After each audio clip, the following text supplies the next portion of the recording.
Hey YouTube, welcome back to my channel. Well, what can I say? What can I say? What can I say? So as soon as Harry got back to America, private royal details were immediately leaked to the US media, literally as soon as he left the UK.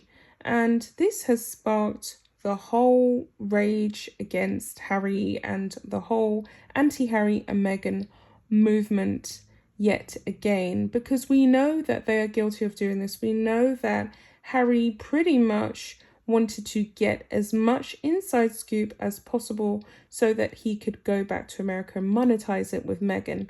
Meghan immediately grabbed a coat, didn't even bother combing her hair, and ran on the streets of America to eclipse Kate's son's birthday, little Prince Louis. And what can you really say? What can you really say to this couple or about this couple? They are a nightmare. They really are just a train wreck. So this article has attracted nearly 1,000 comments. It's by The Express and it is titled "Harry Criticised After Private Royal Details Were Leaked to the US Media as Soon as He Left the UK," and he couldn't wait to do this. Harry really is a piece of work and a traitor of the worst kind. To throw your own family under the bus like this repeatedly and continuously without any repercussions is just diabolical, to say the least. It's awful. It's terrible. So with all that being said, I am going to get into this article. Prince Harry has been criticised for hardly stepping back on American soil before details surrounding his private conversations with William and Charles were leaked to the US media. Harry has been criticised after details of his conversations with the rest of the royal family were leaked upon his return to California. The Duke of Sussex has now returned to his home in California after spending 9 days in the UK to attend the Duke of Edinburgh's funeral. Speaking to Talk Radio, Charlie Ray, the former royal editor at The Sun, said that Harry hardly put his foot back on American soil when the leaks started. He told radio host Kevin O'Sullivan that there is reticence at the palace because they know that any conversations will end up somewhere on the American media. Mr. O'Sullivan complained that the media overstated claims that Harry and William were resolving their differences after they were spotted speaking to each other at Prince Philip's funeral. He said, "After Prince Philip's funeral, you saw Harry and William having a few words together. Papers immediately labelled it peace at last, talking about overstating it. We were right. We said at the very best it was only the beginning of the end of the feud. I don't think it looks like that." Mr. O'Sullivan added, "Harry has gone back to the US and it's all guns blazing again. The royal family is still very much at war." Mr. Ray responded, "You're right. Harry has hardly put his foot back on American soil when the leaks started. First in People magazine and then the biographer Omid Scooby discussed Meghan's conversation with the Queen on Zoom before the funeral. He suggested that the ice had been broken on Saturday. He claimed that the report of a 2-hour conversation between Harry, William and Charles after the funeral was absolutely incorrect." So there you have it. They did not have a 2-hour chat. This comes amid concerns in the palace after a series of details were leaked to the press. Crucial talks between Harry and senior members of the royal firm have been put on hold due to these concerns, according to The Sun. Details of how Meghan Markle watched Prince Philip's funeral, for instance, were published with comments from insiders. It also emerged the Duchess of Sussex touchingly sent a wreath to be laid at the funeral, which we know came from Meghan Markle's camp. Royal expert Danielle Elsa said something Sussex related has managed to end up in the headlines despite details of the 8 other wreaths not being released. So of course, this is Meghan talking to the media directly through her PR firm, which is pretty tacky and classless, isn't it? So it continues on here. It's believed that Prince Harry will return to the UK again this summer for the unveiling of a statue of Princess Diana.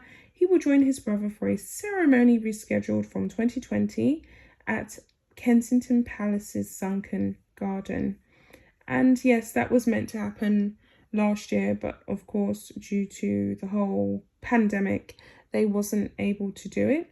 And you can see the betrayal of the royal firm and the way in which they desperately are using the royal family to get clout and headlines and attentions and score more jobs and possible upcoming interviews in America. It's all about money, and Harry is pretty much selling his own family for a check, which is sad.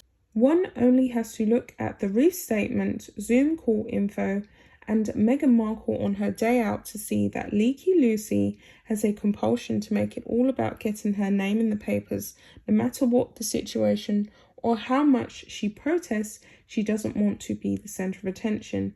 Actions speak louder than words, and someone needs about 10 boxes of PR Pepto-Bismol to stop the oral Duchess verbal rubbish. Basically, that's what they wanted to say. Another person has said, he is spiteful, gullible, vindictive, and she is a liar. Enough said. So another person has said, it's about time that Omid confirms that Meghan was actually born a hermaphrodite. This is the first time I'm hearing this, so please enlighten me, guys, in the comment section. I don't know about these new reports. So another person has gone on to say, it never ceases to amaze me how full of hate and jealousy this bloke is. I really do think he needs therapy, as this has now got completely out of control. The thing is, I don't think he would have slid so quickly into this depth of disregard and disrespect for his family without coming under the malign influence of that woman. A woman who cannot bear for someone to have a normal, happy family relationship when she has so destroyed her own. It is pitiful, and I cannot see a way back for him at the moment. There you have it. Another person has said, we're never ever going to be rid of these two, are we? Megs is toxic, and now she's turned Harry into a version of herself. Harry will never mend fences. He's too wrapped up in his victimhood, and if the family thinks otherwise, then they're the ones that need an intervention and talking to.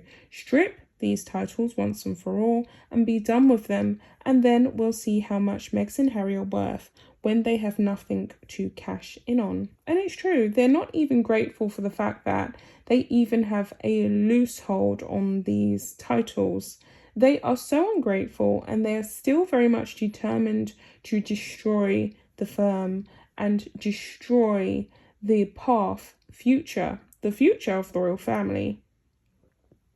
Another person has said, Harry has been ensnared and brainwashed by his narcissistic wife, so of course he will tell her everything, and she will have what she deems useful leaked to the press. The British royal family need to stick to supportive and domestic family conversations only, and let Markle's narcissism tie herself up in knots.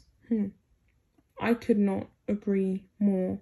So there's so many comments that I could read out. I'm gonna pick out this one, and this will be the last one.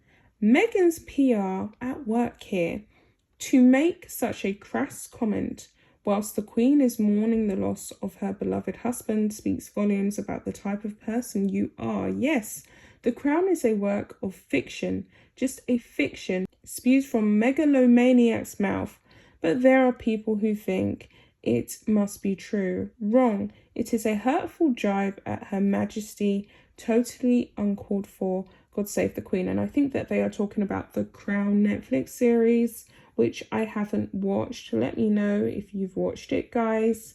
But it's a mess, isn't it? And the betrayal and the front that this couple has is just diabolically shocking. I'm always in shock. Sometimes I'm lost for words. I can't even make a video because I just do not even know what to say anymore. I can't believe it. I really couldn't believe it when I saw Meghan Markle running around with Archie on the day of Prince Louis's birthday.